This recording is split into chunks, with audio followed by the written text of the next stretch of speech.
Welcome to Brave Talks. We're a space for honest conversations about healing and the strength it's needed to rebuild, about truth, courage, and brotherhood. I'd like to welcome our second guest, a friend of ours who we grew up together, Philip and I, went to school with in Pembrokeshire, Tenby and Pembrokeshire. Big welcome to you, Sam. Thank you for being here and sharing your journey. Cheers for having me. Just tell me a little bit, tell everyone, viewers, a little bit about yourself. Like obviously Tenby, where you're from, how old you are, and a little bit of background about yourself. But I'm 47, grew up in Tenby. I spent most of my life in Tenby, a bit in London when I was younger in Leeds. Went to St. Tyler's School. Yeah, we did, didn't we? Yeah. What was that? Convent Kippers, wearing brown knickers. That was it. Tenby Juniors used to sing that song. Yeah. Nice uniform. Yeah, used to get bullied for that, like, you know. Tell me, what was that? We had what was it? Brown and trousers, yellow shirt, and a brown and yellow tie. God, I'm glad I didn't go to that a brown school. jumper. We'll have to put that on for the viewers to have a look. Like who thought, let's dress kids like that, they won't get bullied. I was thinking I was a Catholic school in Tenby, right? St. Tyler's School. Still there, right? Yeah, still there, yeah. My little boy goes. Does he go, does he? Yeah, it's a nice little school. It's nice and little. No nuns anymore, right? No. I was thinking about that today because obviously, you're on the show and I was thinking about, I used to go piano. That never lasted long. But I used to get smashed by the nun by a wooden ruler if I couldn't play the... Obviously, that stopped my piano career, but... Well, they didn't get the memo that you couldn't smack kids anymore. Do you know what I mean? They just done a couple of Hail Marys, forgiven. Exactly. So, yeah. So you still live in Tenby now, right? Man? Yeah, live in Tenby now. Grew up in Tenby. Always played loads of football, loads of sport, liked my jogging. Always kind of kept fit. So I've always been into my fitness and things like that. You have children, right? 4 children, 3 boys and a little girl now. I got 2 older, 24-year-old, 21-year-old. No TV. No TV, no. A 5-year-old and a 2-year-old little girl. So yeah, Amazing. she melts my heart. She's a little sweetheart. Amazing. So what do you do? Tell everyone. I'm a barber. Been a barber for, I think it's close to about 15 years now. Me and my brother have got our own shop in Tenby. We were in Carmarthen for years. My dad started the business up there. We moved to Tenby 3 years ago. It's been great moving to Tenby. You know, I can walk to work and see a lot of family, friends, and stuff like that. Ingrained in that community, right? And yeah. It's your hometown, isn't it? It's lush. Like, still part of a football team in Tenby. Yeah, I coached the seconds. Started that. Play manager, right? Yeah, I have played a little bit this year, quarter of an hour. Anyway, you get a game. I'm up front. It's a good bunch of boys. It said my 2 older boys both playing the team, and a lot of it is their mates. So I've known them all since they're like 8 years old. Must be great to play with your lads. Like amazing. Yeah, really enjoy it. I got let down with 2 girls, I did. I thought you said one of them just started playing football. She started, yeah. Well, I'm too old to play no girls too. I don't allow it. Yeah. They frown upon it, apparently. Yeah, 40-year-old bloke too. That's a game. So you're still getting out now, right? You're still getting a kick now and getting out a little bit.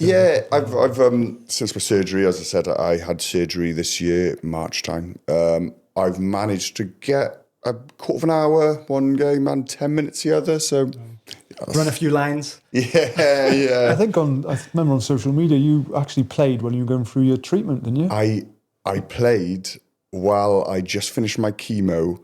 And I was probably about 4 weeks from having surgery. That's mad. I think my surgeon probably would have gone mad if she found out. Yeah. But I had my chemo. I wasn't feeling too bad. And I just wanted a quick game with my lads. It was a cup game, so we could have 5 subs. So I won't drop any of the boys for me. So I just put myself 5th sub, and then you weren't thinking just in case it was your last game, was it? Yeah, could have been the last one. So I thought might as well get one in. Yeah. So tell everyone a little bit about then. How old was you when you first, and how you come about knowing you had cancer? Okay. Right. Well, it went on for a while. I was having swallow something. It was a bit like tough going down, and you have a bit of water. You just think indigestion or stuff like that, and then I was getting a bit of pain by there, and I went to the doctors, and like to be fair, it was like I was wasting her time. The woman down there, the first one I went to, acid reflux, this, that and the other. And I've always had quite a healthy diet, and I've never suffered with acid reflux, so I didn't even bother taking the tablets. I just left it, and it kind of went for a bit. It probably went for a good couple of months. And then it started coming back again. And, my partner was like, you should go down to the doctors, And, blokes like it was putting it off and stuff like that. And putting it off. And then my glands started, they weren't swollen, but they were sore, like both. And so, I went down to the doctors then. A lot were like palming you off a little bit. But there was one, he was good. I think he was an Indian chap. And he got me bloods and then put me in for endoscopy. They're pleasant there, aren't they? Oh, yeah. Well, my mum had one, and my mum went, just make sure you get sedated. That's all she said to me. Make sure you get sedated. They're horrible without it. You had stuff going down, I had stuff going up. Yeah, I've had that one as well, mate. I've had that as well, yeah. Some of the best memories, trying to block that one out. So, I got sedated, and I went and I had the endoscopy, and that's when they found the tumour. And at first, they didn't know it was cancerous. They had to take a biopsy. But once they say to you, you kind of know. Okay, so when you first went to the doctor and then you had that test, to knowing they come to you and said you've got cancer, is that what happened? You've got cancer, or they weren't sure? Well, and how long was that? Like that timeline from? Well, when I first went down there, from saying she said you got acid reflux to when I got diagnosed, was probably about a year. A year, okay. Probably, yeah, because it was hurting, and you could feel it a little bit more as he was going down. But my mum had something called H. pylori before with an ulcer. And I was just expecting to go there. Okay, something similar and that's... Have the endoscopy and then just tell me that. And then you have some antibiotics or whatever, and then it clears and you're all right. But once they said to me, and I was a bit sedated at the time, so I was a little bit like, whoa, and they said, you got a tumour there, it's like 2 centimetres, we think it's cancerous or whatever. I can't remember how they worded it, but something like that. But in my kind of head, even though I was sedated and a bit wired, you kind of knew, if you know what I mean. When someone tells you something, you're like, yeah, it's that. And I remember my girlfriend was up with me, and I told her, and I said, they're sending me down for a CT scan now. And I just remember the nurse going, oh yeah, it's good you're having a CT scan now, it's good, because sometimes you have to wait. And I was a bit like, so I had the CT scan then, and then they, and then obviously they came back to me and they said, yeah, it is cancer, So what stage and what cancer did you have? It was esophagus cancer. It was right in where the esophagus hits stomach, and you've got like a flap there that stops the acid going up. It was right by there, and it was stage 3. Okay. Yeah. How do you feel? What was like at that time, and like what was, like we talked about with Philip, like what was it for you? Was it disbelief again? Like what was them things going through your head? And like, mate, it was tough. It was, one thing you're thinking, like I'm quite fit, like, I'm like, out of most of my mates, I'm probably the fittest. Do you know what I mean? I was like, why me? I played like 20 odd years football, and I was still playing and still training all the time. I could go and do 6 mile run quite comfortable and things like that. And yeah, it was tough. Young kids. I just remember the day I got diagnosed, because I used to read my boy bedtime stories, I'd go up there and I'd just sit in bed with him, and he wants me to tell him a story. Like, so I go there and I tell him a story, and then he fell asleep, and I lied there and cried for about half hour, like, it was just, oh fuck. I got like a young kid, a daughter, she just, I think she was about 1 or something, and then, this can't be happening, Yeah. So I just lied there and just cried for about half hour or something. It was hard to process. Like you lose the protection, don't you? You're like you're the protector, and you instantly feel like you're not going to be there. Yeah, I should be the one protecting them and being there, like the breadwinner, the person that goes and does everything for them. Like it was tough. It was tough, really tough. I think I had thought in my head when my daughter, you had the thought of, just let me live until she's at least 18 or something. You'd have them sort of thoughts in your head. Like, 100%. Just get her to be an adult. Yeah.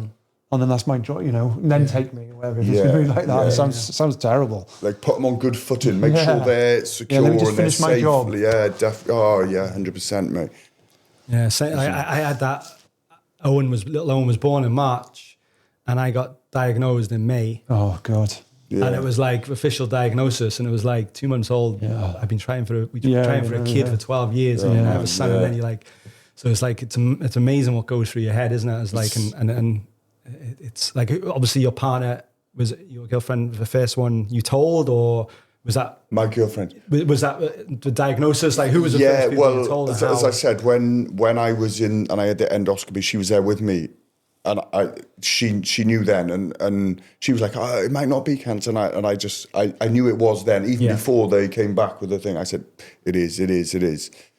She was like, it might not be, and so she was the first one I told, and then I didn't tell loads of people really quick. Do you know what I mean? I waited a while. I think I messaged you. Hard in 10 minutes. Yeah.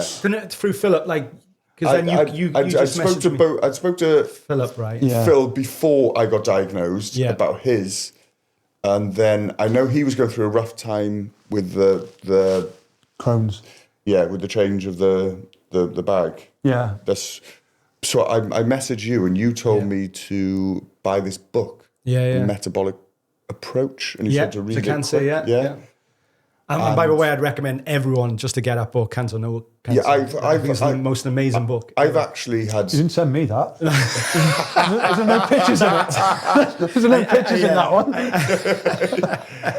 I've actually sent it to 3 different people who have been diagnosed with cancer, who contacted me, and I said, "Well, you said to me, buy the book and read it as quick as possible." And once I did start reading it and got quite a way through it, I just thought, I've got this. Yeah. You know what I mean? I've got this and I'll beat this, like, you know, and it did give me like a bit of security. So yeah, that really helped. And obviously then with the diet and change of lifestyle and everything with that, you know, that it did really help. Before we like talk a little bit about the physical aspect, like mentally talk a little about how like you just said then you read that book, and was that give you the sort of impetus on like that strength? Just having that knowledge, so was that having that knowledge give you the strength to say, right, I've got this, or was there anything else? Like, how did you? Yeah, massively. Obviously, you know, when you hear cancer, and you know, a lot of people think it's a death sentence, you know, and it's, and it is for a lot of people, you know.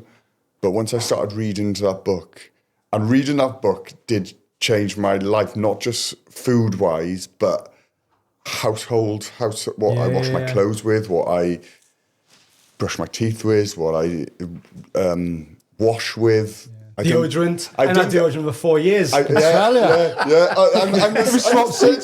same, mate. Smell like, I don't use deodorant or anything anymore. I won't. Like, lush, you know, it is. You're thinking, fuck, I wish you boys did. But yeah, it's like, obviously all the plastics in my kitchen, gone. Microwave, gone. Just everything, like all just plastics, everything gone. Glass containers now and things like that. It's been a massive change in other parts of my life, not just the food and things like that. So yeah. So just that mindset and that giving that knowledge then really sort of put you on that track to change your lifestyle. Knowledge is power. Confidence. Knowledge is power. Yeah. In terms of at that time for you, was you on your own? Like what obviously you mentioned about your partner as well and how important she was in terms of that sort of understanding it, researching, etc. But like any other support that like you had, or you felt, you know, you got offered or you didn't get offered? Like was there anything you had there? I didn't really get the support. Yeah, brilliant from my partner. With the likes of my mum and my dad was amazing through the chemo. He took me to all of them. Like he was there, and I'd be sitting there having it for like 7-8 hours, and he'd be waiting for me. Like I'll be out in 1 or 2 hours. 7-8 hours later, do you know what I mean? He's probably like, where the fuck is he? Read that paper 10 times. Yeah. My mum, I didn't want to talk too much. It's like I always felt like I didn't want to burden people. And I don't know if you boys felt the same. Didn't want to burden people, so you do take a lot of it yourself. And like you said, a lot of mates who were really good, and they're like, yeah, anything you want, we'll be there. But sometimes you think like, what do you want? Do you know what I mean? I didn't know what I wanted. Sometimes I wanted to be left alone. Sometimes I wanted, and it's hard talking to people who haven't been through it and haven't gone through it. I think you want to be left alone, don't you? Most of it. Yeah. I feel like you want to be left alone. It's the whole process. You sort of it is quite a lonely journey. Yeah, and it's better, I think, when you talk to people who have been through it, because they understand a little bit as well. Well, like, I'm quite lucky. I work in a barber shop, and I would be quite open with my customers with it. Well, I couldn't hide. I would lose my fucking hair. Do you know what I mean? So, but it's surprising amount of people. Oh, I went through cancer, or oh, my dad's going through. Do you know what I mean? So the spider network of I had a little bit of that as well. Do you know what I mean? So that was quite good. That was like your release, so to speak. And then you go home and deal with it. Then my partner was amazing. She probably done more hours of research than I did. She got me all sorts, and she got me on that dog dewormer as well, ivermectin and fentanyl. I took a lot of that. Like, it had a lot of, like, it's obviously an anti-parasitic drug. But what's mad is they don't sell the ivermectin. They only sell the horse one in this country, but we got the human form from India. Wow. Because you can buy the human form of it, like, but you have to buy it from India, like, and and it's got loads of anti-cancer properties and things like that. I think it's mad that they don't use it as well. I mean, she done hours of research. She was amazing. You know what I mean? She was a bit of a rock, to be fair. So your dad? Her dad passed away. I got diagnosed in September. He passed away in March that year. Oh, do you know what I mean? Of what kind of cancer? Okay. Yeah, he had lung cancer, and it spread to his brain, and it was really tough on her. Her mum and dad broke up, and she done a lot. She sorted out all his care, everything like that. And then he's from Carmarthen, but she moved him to the care home that she worked, and obviously it spread to his brain, and he wasn't happy being in there, but because he wasn't himself, and like. I seen how much it affected her, and he was like, "Oh, why have you put me in here?" and stuff like that. Yeah. Do you know what I mean? Because he's just thinking, "You've just put me in this horrible place that I shouldn't be here." But it was, and she kept on saying to me, "Have I done the right thing?" And I said, "Yeah, you have done the right thing, because you're there to look after him and stuff like that. It's not him talking, like, you know." And then he wasn't there long, and he passed away, like, you know. So it was the right move for her to take him there. It was. And she could spend more time with him before he did pass away. So what other physical, like, how did it affect you? What did you change physically? You obviously mentioned diet, but like go a little bit more detail. What were things you did? Was it exercise? Like, what were things that really you felt that really helped? Like, I went to a strict keto diet, all organic, or like a lot of fish, broccoli, stuff like that. Meat. Maybe once or twice a week. It was all organic as well. Same with dairy, limited all organic. So taking all processed foods out. All processed foods. All your sugar. And fasting, loads of fasting, intermittent fasting. I do like a 24-hour now and then. I do like a 2-day when I was having my chemo. And one thing I found really hard is my family, my Spanish family, when we have family parties, we have cakes. We get on there, any things, and they have cakes, and they don't make one cake. There's about 5 or 6. There's pavlovas. There's cheesecakes. When's this? But you know what, right? And I would turn up there, and I'd have a coffee or a herbal tea, and I'd just watch them all just smash loads of cake. And I'd be there. And discipline. And I tell you what, I wouldn't break. And like my missus and my brother and all, they used to just be like, "Fucking hell, how can you do it?" Like, and I did, but I just, you know, I think when you're in that situation, like, you just think, fuck, I got to stick by it. It's amazing. And your kids, young kids and all young that as kids well, right? and all, yeah. And like, obviously my kids at home, they were eating bread, they were having cakes, they were having sweets and all. I try and give them a healthy diet, and I still do now, try and whole food diet, but they do have biscuits, and they do have bread, and they do have crisps and things like that. And like, crisps was my downfall. I could have a massive You know, one of the Yeah, big yeah, share, yeah. but I could go through one of them myself, bang, easy. But I haven't touched it in ages. Wow. So you're like, what about your, sorry, I'm trying to be a treatment. So you had your chemo and then I had about what happened in terms of how did that go? And then did you have operation? And I had 4 lots of this flot chemo that you go up there, you have it in for about 7 hours, and then you take a bag home with you. So you have it for 7 hours, and then they put one on for 24 hours, and you take it home and you sleep with you, and you have that for a day. Yeah.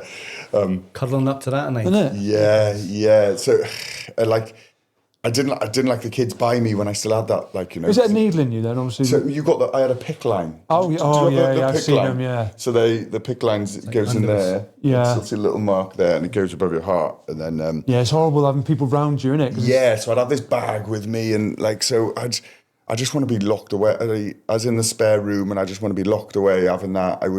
I'd see the kids at a bit of a distance, like, Right, you know what I mean? okay. Because you don't want to buy it, like. No. And I just found, you know, they say, oh, have you got another? We only had one toilet in our house, so, you know, if I go for when I'm having the chemo for a few days, if I'm going for a piss at night, I'd be like cleaning the toilet like 2 in the morning, like spraying it, because you don't want the kids anywhere near it, like, you know. Of course.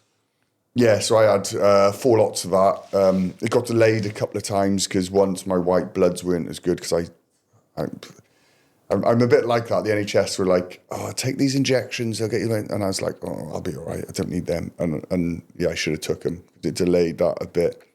And then, as I said, I was quite good on my chemo. I was fasted all the way through and I was eating well. I was feeling quite good. And I'd done a couple of little jogs and stuff like that. And so I wasn't feeling too bad. And worked all the way through, didn't miss a day, like even went to the kids' plays and stuff like that and all. So I was round people.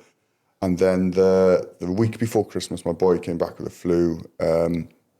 Christmas Eve, I had a temperature of 40 and it just wouldn't drop for about 5-6 hours. It ended up my missus rushing me into hospital and I stayed Christmas Day, Christmas Eve, Christmas Day, and Boxing Day in All the best days. All the best days, yeah. And Was that after you're up? No, that was before. That was just after chemo. Well, I still had one more chemo to go. Okay.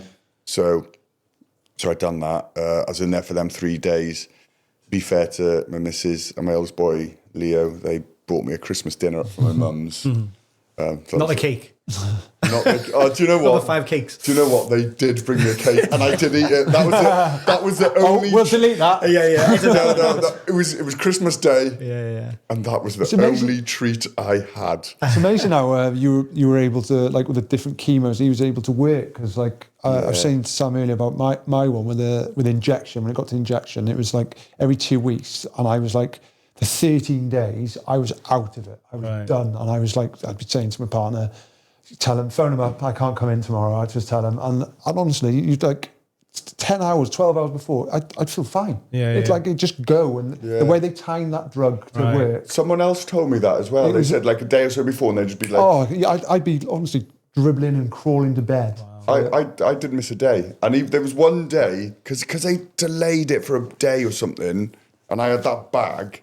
I even came in and done like 2 haircuts and I had that bag on me. my brother was like, what the fuck are you doing? Some scissors. You got a bag of chemo with you, like, you know? One Owen's hair, was it? I wish I had that excuse. Couldn't get round.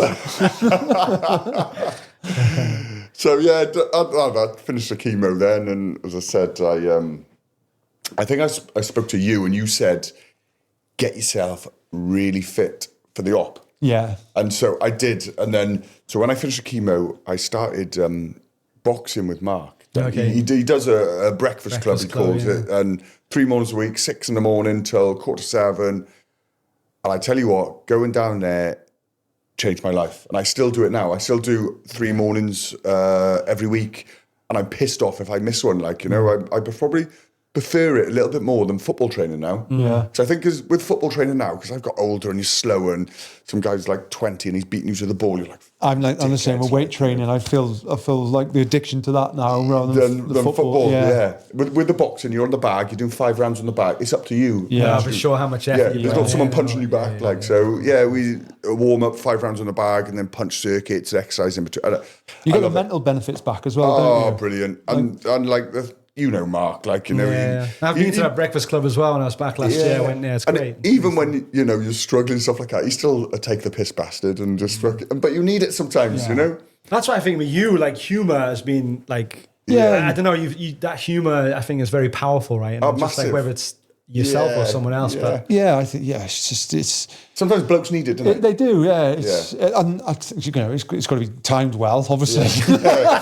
But comedy, but you can't people asking you how are you all the time. I know that gets you. How are you? Are you all right? You're all right. You know what I mean? It's like sometimes you want them saying that, but not all the time. I think you'll find, like, say, if you've had a close knit group of mates that you've grown up with and all, I think that will come from that anyway. Like they don't know how to treat you any other way. Yeah. It's just, it'll just be natural to them. So that's what I did then. I got myself really fit. I started jogging. I probably had I finished chemo, and then it was probably it was like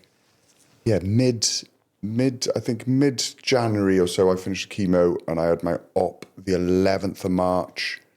So I had like 8 weeks there that I just trying to get myself as fit as possible, like, you know what I mean? And so getting get as strong and fit as possible to go into. So what happened to the tumour? So after your so the tumour was there, shrunk or stay there, like after the chemo? It was. It shrunk from 6 centimeters to 2 centimeters. Okay. I don't know whether the chemo played a massive part or not. You never know, right? As well, right? You don't know, because just do everything you can. I am on a forum that people went through. There's one guy I seen the other day, and he had chemo, and his tumour got bigger, and they couldn't operate on him, like, you know. And you've always got that. That was my worry. So, but I honestly think diet, fasting, ivermectin, fenbenzynol, supplements. I was on soursop. A lot of things, a lot of different supplements and things like that. I was doing a lot. I was in a routine. I'd have set every day, bang, bang, bang, bang, bang. And I honestly believe that helped loads as well. I went into the op a bit blind as well, and thank God I did, because it was fucking horrendous. It was brutal. Just the recovery, knowing what you had to recover from. And what they did. And I just thought, they'll cut that out, sew me back, chuck me on a bed. I'll lie there for 2 weeks watching a bit of TV, and I'll go. It's a problem when it's all there, isn't it? Yeah. You use your stomach muscles for everything. Oh, and like I had a drain coming out of there, catheter, stuff out there. This drain coming up my rib that was like horrendous. It was the worst thing ever. And when they eventually pulled it out, it was about that deep in there. Wow. We were playing top trumps here. Who had the most stuff stuck in them at one time. Christ, we can make top trumps cards. Oh, mate, it was horrendous. I ended up in ICU as well. I got a chest infection. I was quite good for a couple of days. Like, to be fair, I a day or so, and I was doing a bit of walking and stuff like that. My missus was coming up, and she was like, "Oh, you're doing really good. You're really good." And they're all doing, "Yeah, you're doing brilliantly." And she said, "I'm not going to come up this weekend. I'm going to look after the kids. Your mum and dad are coming up, and your 2 older boys." So I went downhill quickly. So when they came up, my mum and dad and my 2 older boys, I couldn't even speak. I was out, fucked. I had this infection, and all. I was out of it, you know. So I ended up in ICU for a few days then, and that. You don't know what caused that infection, no. Well, for what I was reading afterwards now is the people who have the op that I have, because I got a massive cut by there as well. If you get stuff on your chest, you really struggle to cough it up. Right. So you can't get it off your chest. So it just gets in there, and there's a bit of like a pneumonia. So I was dangerous in there. Again. Then, oh my it? God! It was the 3 days I had in ICU were probably the scariest 3 days of my life. I felt like I didn't sleep for 3 days, and they would just pump me full of drugs. And my mind was playing tricks on me. I thought, maybe I didn't have cancer. Maybe they were just out to kill me and think, and just all this stuff going through your mind and all. It was mad. But then, like towards the end, I started coming through, and I said, "There's that picture of me," and I've just walked about, I don't know, maybe 20 yards, and I've got like a bag of piss and a fucking jar of fucking fluid or something. But I've got a grin from it today because I walked. It was a bad video, that, wasn't it? Yeah. But well, a good video. Good video. Yeah. But yeah. And I said, once you're back down in the ward, then it's sort of, sometimes the wards are all right. It depends who you're with in it, and you can have a bit of banter. Saying earlier when I was in intensive care, and my family were allowed to come and see me, and it was at the back end of COVID or something, in Morrison, Swansea. And they said, we're moving him off onto the ward now, so you're not allowed to see him.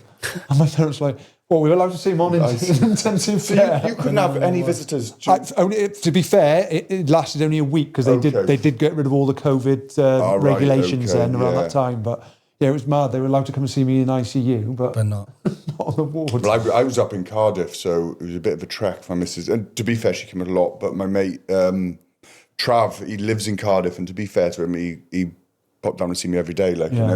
Even help put me to bed, move my drains for me and stuff like that.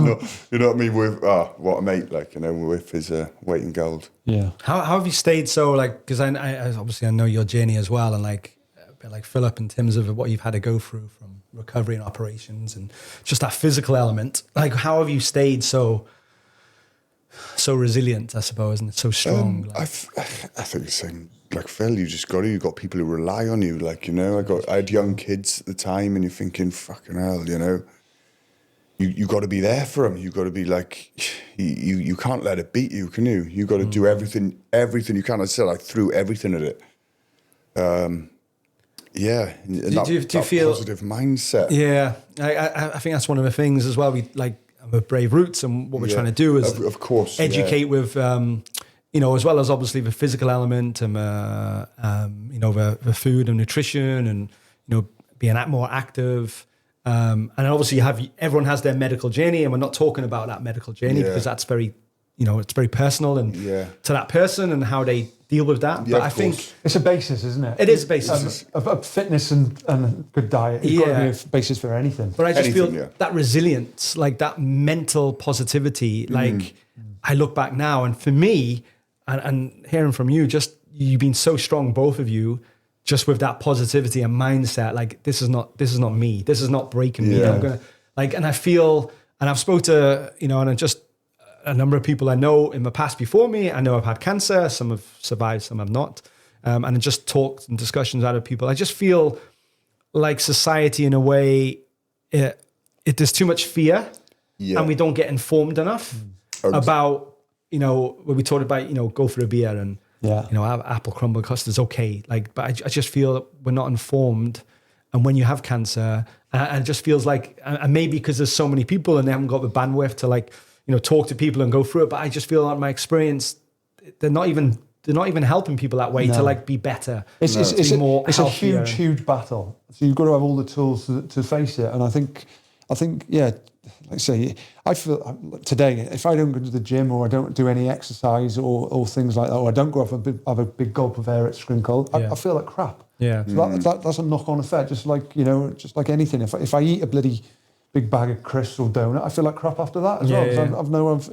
That sets a tone, really, doesn't it? Yeah, I think so. I think, they said since the op, I've been still boxing 3 mornings a week. But you feel you're let down a little bit. Not let down, it's not like letting down, but you feel in your journey the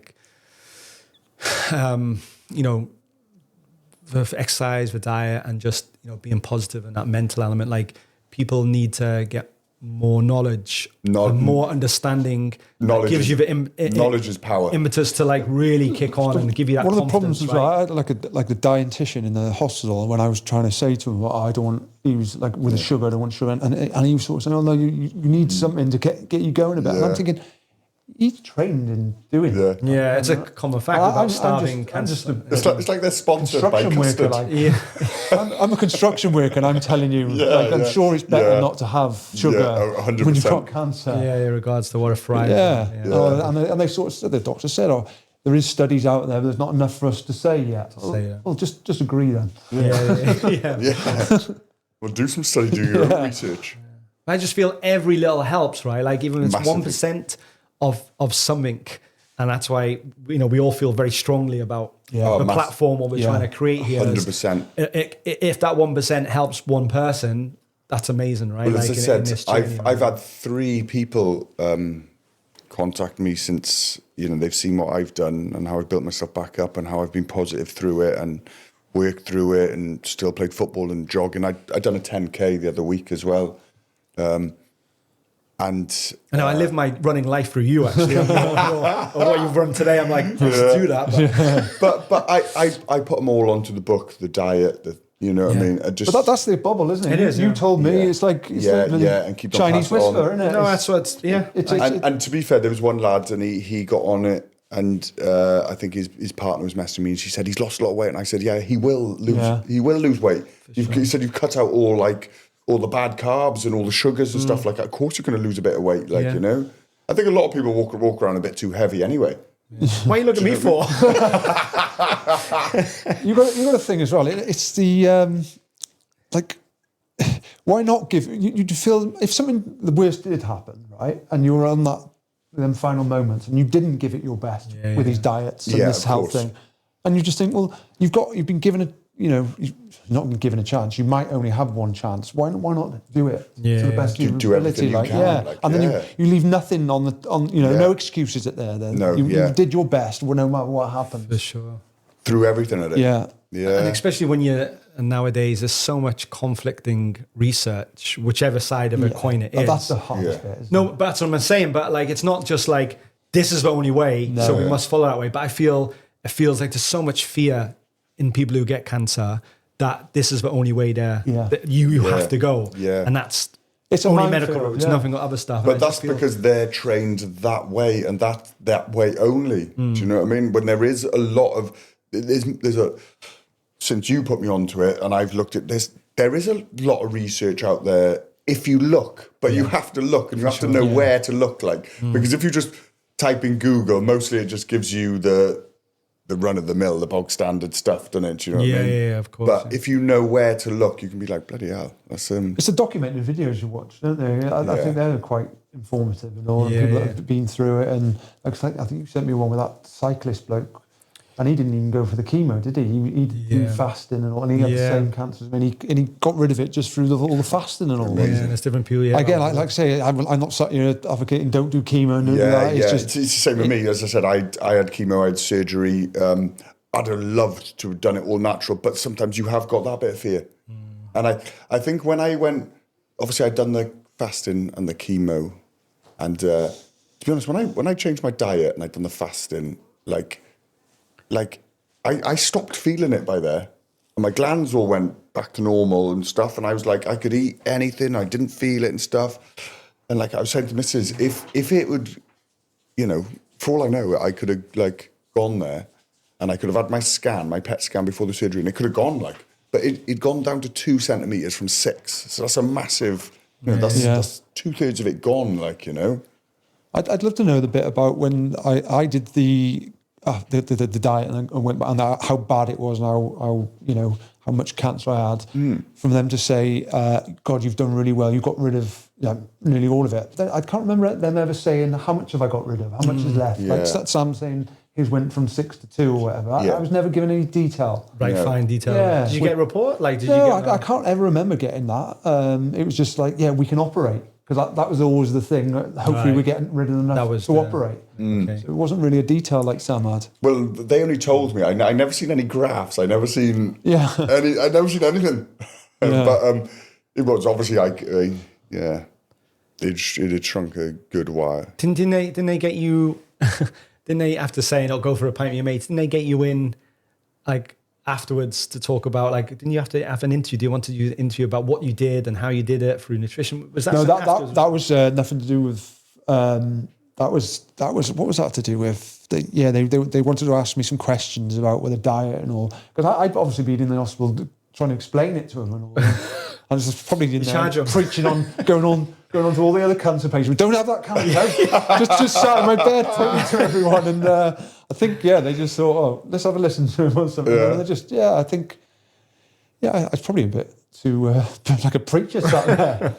This is after having that sort of news that I've not had you've got, you're sort of told there's not much chance of you surviving this. And then all of a sudden they said we can operate and we can... You've got rid of nearly all of it even before the operation, Brilliant. Didn't they say that to you, Sam, or something? Didn't they say like, well, you're basically done in 8 months? What didn't they say something similar to you? Well, about when you're diagnosed, about basically it's... Well, it's where it is the esophagus, like, they were just like... It was just a tender area. Yeah, it was like chemo, surgery, chemo, but I didn't have the last chemo. When I went there, they gave me the option last time. They said it's all been removed, this, that, and the other, and I said, I don't want the chemo. I don't want to knock my body anymore. I want to build it back up, So that's why I chose to do exercise. Oxygen chamber I've been using. That is hyperbaric oxygen chamber, really good. In Tenby? In Nayland. Oh, Nayland. Okay. Nayland, yeah. It would be in Tenby. hub of oxygen. Yeah, it would be in Tenby. It's not for the Power tourists. station. That's what it's fed off. Radioactive sound. Some tablets you were down, yeah. Oh, wow, okay.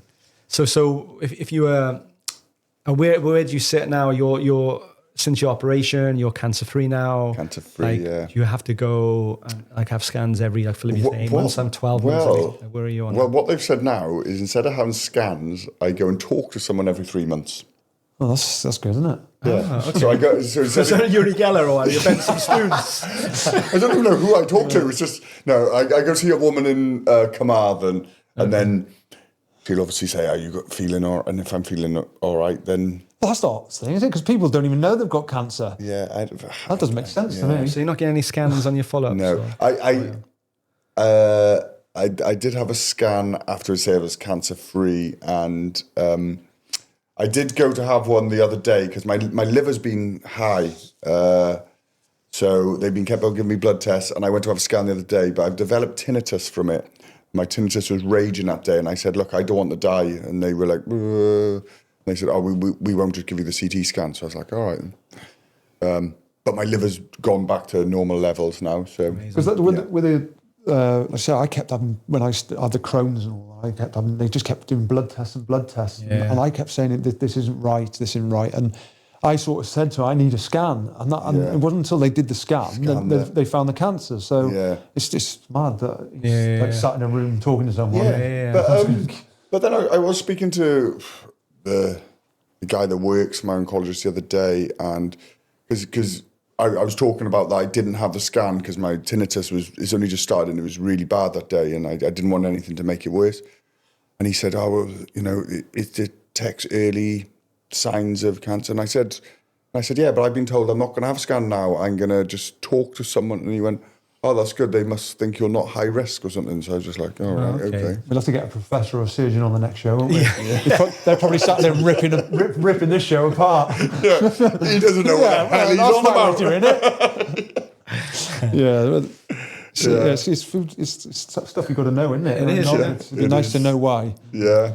Like I say, but sometimes we were on about it before. They don't give you. That's what I mean. You feel like a enough conveyor knowledge. belt. Yeah, they don't give you enough knowledge. That's the system, isn't it? They just want you in doing it, and that's it. The full process. And there was one bit that just it gets me every time. Was I was having the chemo and they were finishing it off that day, and there was a bit left, and she went, hold on, a bit more. You don't want to waste this. It's worth a lot of money. Get it in your system. Squeeze it in there, and I was like, God. Wow, that's It's mad. That stuff. I keep going back to it. I always remember the girl coming out. It's like she was having going deep sea diving, bringing this bag of chemo out. She got all the headgear on. I was thinking, you're going to pump that into my body now, and you're wearing all that gear, like protecting yourself. Yeah, it's mad. Hazmat suit and all.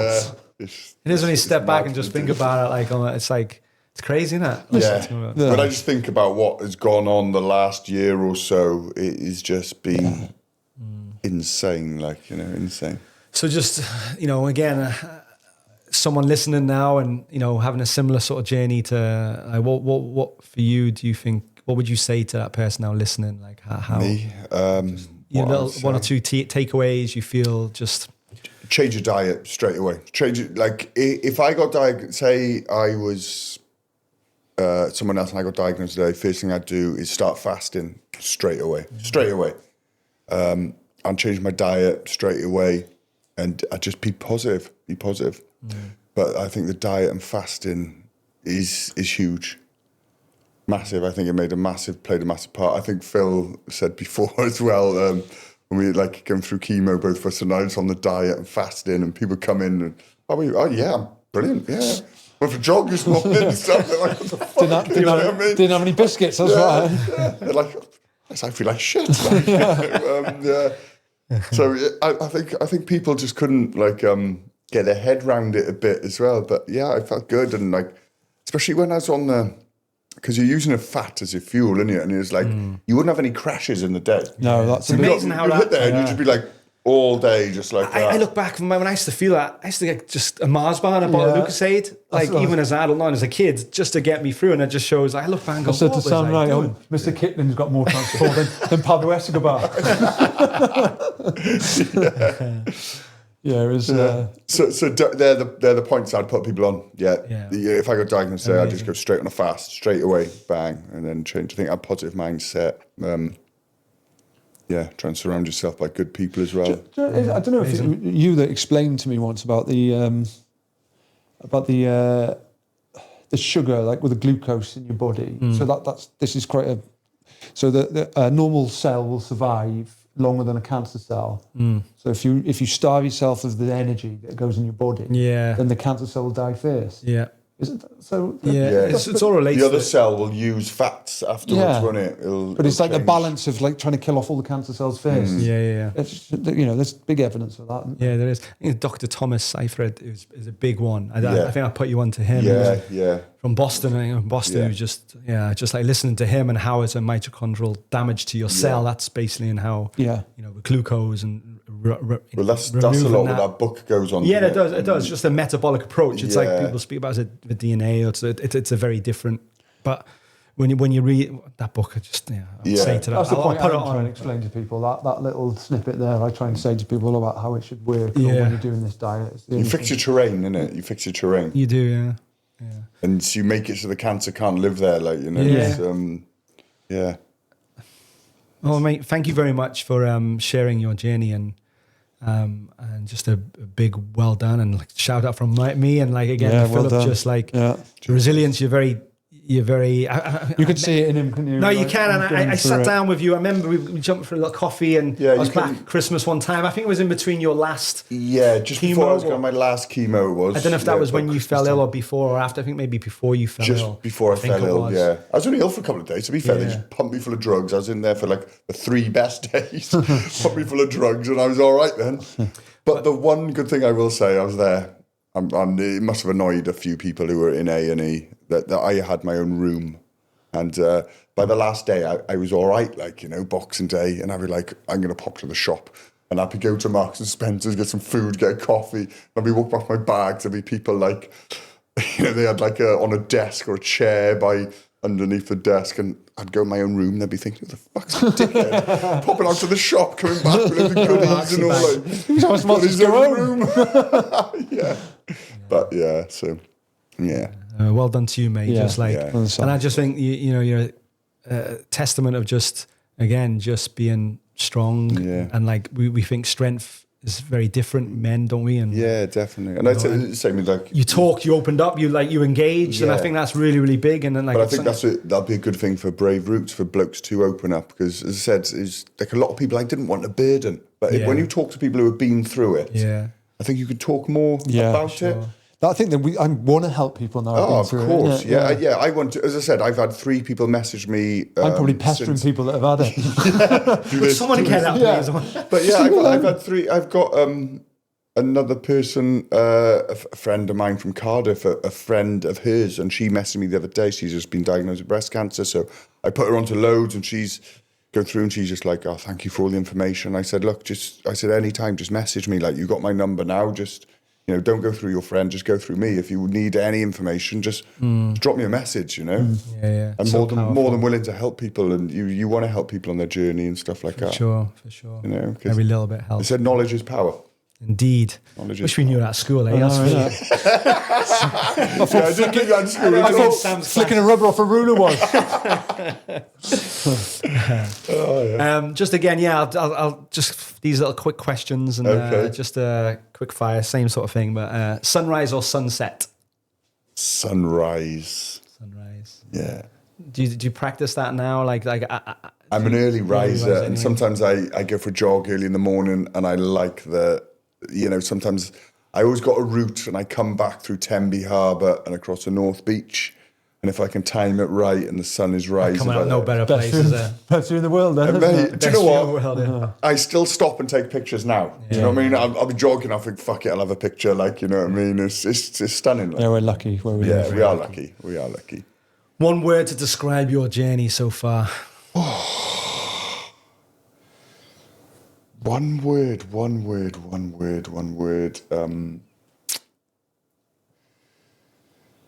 Just positivity. Amazing. A song that got you through all your tough moments, and It's got to be Nirvana, isn't it? No, there's two songs. There's a song by Blind Melon called Change. Blind Melon. Called Change, yeah, it's good. Is that an older band? Like Yeah, they were around Nirvana time. They were like 1991. that type of Listen to genre? it. Is it? Yeah, sort okay. of. Yeah, Change, really good. And another one. What they called? They used to be called Slaves, but they're not now. They're called Soft Play, and it's called Heavy Jelly. And it means is listen to the song. They're a punk band, but it's quite a soft song, and We'll get it that. means Minutes. We'll get it in. And we'll You get it related in, that to your legs, did you? yeah. But it means there's good times around the corner. And me and my 5-year-old boy, we sing it like in the car together, Amazing. like Brilliant. you know, and it is. It's like hold on because there's better times coming. Like You have to share that next time. Yeah, share, mate. share me that vid. And, I will. I'll share you boys the song. It's fucking brilliant. So they're the two songs that over the last year have really got me through it. Who was? I think you've probably touched upon it. Who was your biggest supporter through all this? My partner, she said she done. What's her name? hours. Sorry, Laura. Laura. Laura. Yeah, she done hours. It's not and the same hours. Laura, is it? She moonlighted. She's full-time job just caring Laura's that kill me. after cancer people. The next guest will be Laura as well. Yeah. I'll be putting it on to the next guest who needs some Imagine help. that. Speak to Laura. The next one, he can't have you, mate, if your missus called Laura. She's great. Hours and hours of research. Yeah.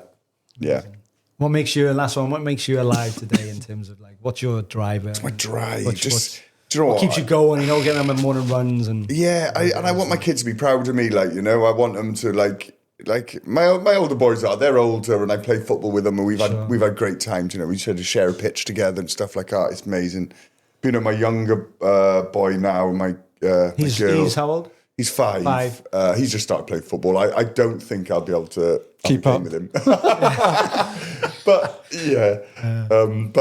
they came to watch me do the 10K the other week in Tenby, and it was just lush to see him at the finishing line and stuff like that. And afterwards, he was like, "Oh, Daddy," and like stuff like that. Like, you know, I just want him to be proud. Very of me. powerful, isn't that? Yeah, How it is, kids mate. just bring that out of us, and that They do. They bring out the best in you. And the best medicine as well, isn't it? Yeah, they are, mate.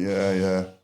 Listen to your banter. Best medicine. Yeah. Sometimes it's nice to have a few days off. Yeah, I know, innit? Tell me about it. So that's my motivation. Yeah. All right, amazing.